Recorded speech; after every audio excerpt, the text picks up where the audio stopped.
Imagine a world divided between East and West. On one side, the mighty Persian Empire, the largest superpower the world had ever seen, stretching from the valleys of India to the deserts of Egypt. An empire of gold, armies beyond counting, and kings who called themselves kings of kings. On the other side, Greece. Not one nation, but a patchwork of small, quarrelsome city-states. Athens, Sparta, Corinth, independent, proud, and constantly bickering.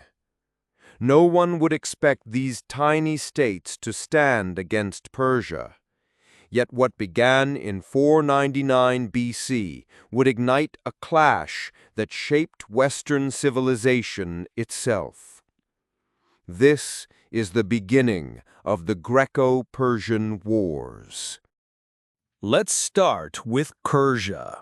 By the late 6th century BC, the Achaemenid Empire was unstoppable. Cyrus the Great had built it, and his successors expanded it into a colossal machine. His son, Cambyses, conquered Egypt. Then came Darius the Great, who reorganized the empire into provinces, created roads that stretched thousands of miles, and ruled over dozens of cultures, languages, and peoples. Persia wasn't just powerful, it was wealthy, efficient, and terrifying. Their armies weren't just Persians, they were multinational forces: Medes, Babylonians, Egyptians, Indians, Scythians. If you stood against Persia, you stood against half the known world. But Greece wasn't exactly ready to fight. Athens had just overthrown its tyrants and was experimenting with democracy, a bold, messy experiment that was still in its infancy. Sparta, on the other hand, was a military powerhouse, ruled by kings and obsessed with discipline.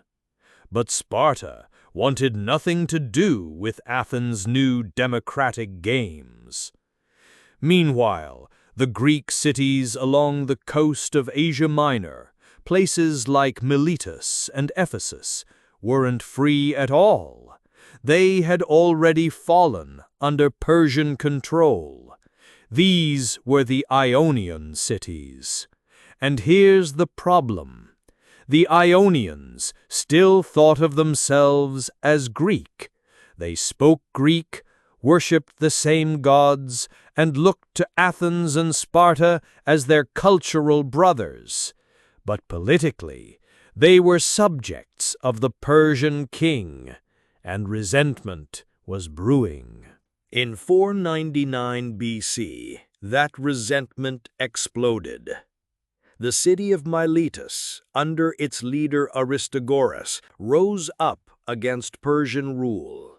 Soon other Ionian cities joined in. Temples were burned, garrisons were attacked, and the symbol of Persian authority was challenged. The Ionian revolt had begun. But the Ionians knew they couldn't do it alone. They needed allies. So they turned west, across the Aegean Sea, to mainland Greece. Athens, still young in its democracy, decided to help. They sent ships and soldiers. Eretria, a small but proud city, joined too. Together, they marched into Persian territory, and in a stunning move, they burned the city of Sardis, one of Persia's regional capitals.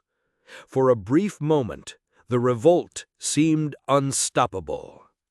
But Persia was not an empire you could simply poke and walk away from. When word reached Darius the Great, the king of kings, he was furious. How dare these insignificant Greeks defy the Persian Empire? According to legend, Darius took a bow and shot an arrow into the sky, calling upon the gods for revenge against Athens. He then ordered one of his servants to whisper to him at every meal, "Master, remember the Athenians." The Ionian revolt would be crushed, cities were burned, rebels executed, and order restored. But something new had been born out of the ashes, a grudge. Darius now had his eyes set firmly on Greece itself, and what followed would become one of the most legendary conflicts in history.